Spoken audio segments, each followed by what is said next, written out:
My name is Jeffrey Doles, and I'm up here in Anchorage, Alaska, chilling like a villain with the penguins and the Eskimos, hiding like a tyrant from the FBI. And I'm just about to tell you why. Okay. Now, my understanding is you have some questions about a business we've got here in Rock Springs. I do. What can I do for you? Well, what can I try to answer for you? About 3 years ago, DCI did a sting on that store. They confiscated all the pipes and water pipes out of there. Okay. About a week later, they returned it all. Okay.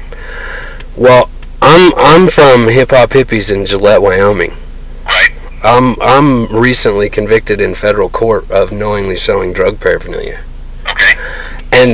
And when that store was raided, it was because my store was raided the week before. And I was saying, you know, there's 11 other stores like this in the state of Wyoming. You can't just raid mine. Well, let me explain something to you first off. It wasn't DCI that hit that store. It was Rock Springs PD. Okay. There was no affiliation with DCI. Yes, we did do it on a search warrant, and we seized quite a bit of stuff. It wasn't a week later that the stuff was returned. It was probably more along the lines of a couple months. What happened at that time was it was referred to a prosecuting attorney's office here in Rock Springs, and they were waiting. Now, you're with Head Shop Hippies, is that what it's called? Hip Hop Hippies. Hip Hop Hippies, okay. Yeah. What it was, now you're in Gillette. There was a case in Gillette, and there was also a case in Casper. Both of them were mine. Okay. Which one was first? The Gillette case, and I was acquitted of all charges on that case. Right.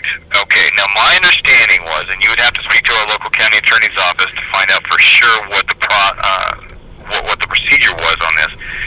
But they were waiting to prosecute the local case to see what the results were of the Gillette case. And when you were acquitted of those charges, they determined they weren't going to follow through with the case here in Rock Springs, and that's when the stuff was returned to the business owner here in Rock Springs. And that has to be one of the most frustrating aspects of all of it, because literally the Rock Springs store reaps the rewards of me being acquitted of the charges. As if there weren't enough ironic twists in this sad story of mine to begin with, here we go with another one. Because to truly understand the magnitude of lost liberties in all of this, you've got to hear all of its incredibly ironic twists. This one begins on the heels of the criminal county court jury finding me not guilty of possession of drug paraphernalia.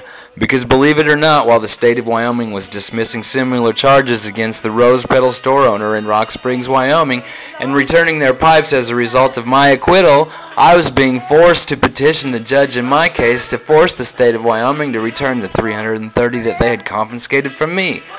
I had already reopened Hip Hop Hippies and incorporated it into the state of Wyoming because I was under the erroneous assumption that a jury finding me not guilty of being in possession of drug paraphernalia really meant that I was not guilty of being in possession of drug paraphernalia, and figured that since the state of Wyoming had dismissed charges against the Rose Petal in Rock Springs, Wyoming, and returned their pipes, that there wasn't any bona fide reason for the county attorney's office in Gillette, Wyoming to continue possessing mine. And I truly believe to this day that they most likely should have done so without forcing me to go through the changes of filing a motion to begin with.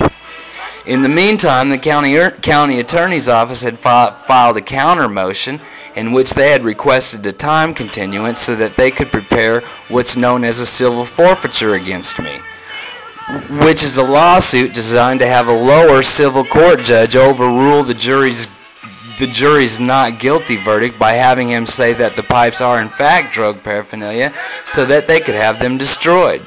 The county attorney's office, in its attempt to elude my allegations of malicious and vindictive prosecution, justified the civil forfeiture of my property by implying that the jury didn't specifically say the pipes in and of themselves were not drug paraphernalia, and asked the judge to embrace the ridiculous idea that the jury merely said that I was not guilty of being in possession of drug paraphernalia, not that the items themselves were not drug paraphernalia, simultaneously inviting themselves to another bite of the apple by suing me for the right to destroy my pipes, in which are the subject of the not guilty verdict in the first place.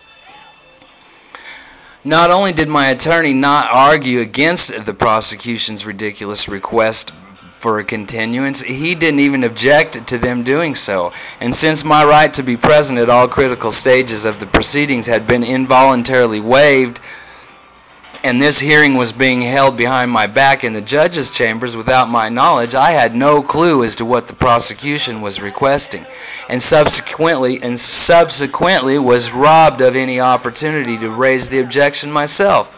Accordingly, the time continuance was granted, effectively setting aside the county court jury's verdict of not guilty and paving the state of Wyoming's road to a direct appeal and unconstitutional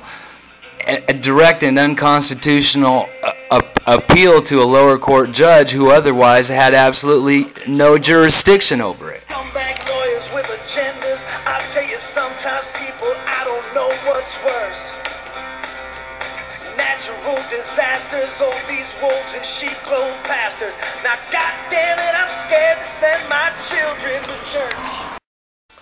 When the civil trial came to pass, a large amount of demonstrators filled the front porch of the courthouse. They were there with picket signs that had been made out of an enlarged newspaper article from the front page of Gillette, Wyoming's news record, headlining the fact that the jury had rendered a not guilty verdict and determined that the paraphernalia wasn't meant for drug use.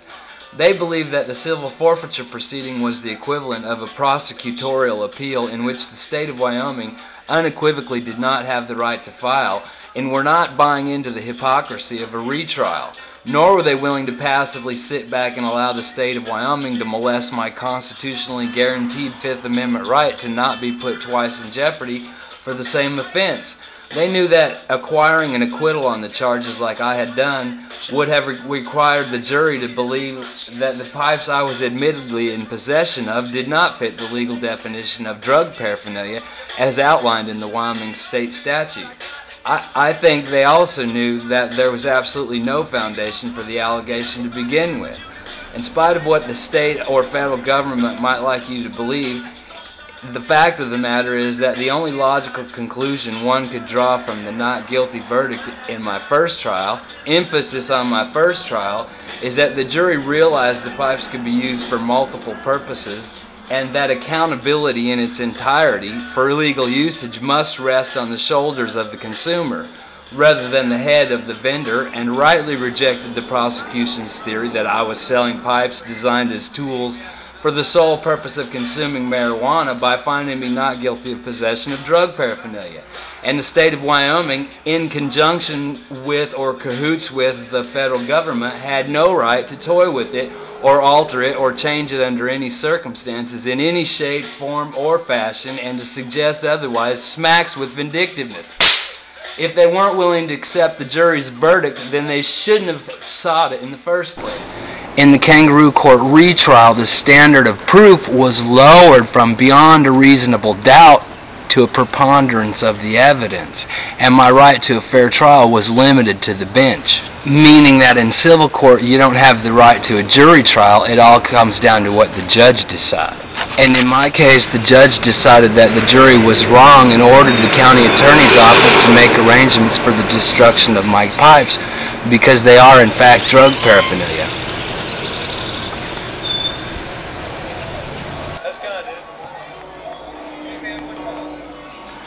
30 minutes after the civil trial ended, authorities re-entered my store armed with a brand new search warrant and confiscated 2,500 more pipes, effectively shutting down my store again, and then had me indicted on the exact same charge by a federal grand jury in the United States District Court, where I was found guilty of the same crime I've already been found not guilty of. And then sentenced me to serve 3 years in the federal penitentiary as a result of it all.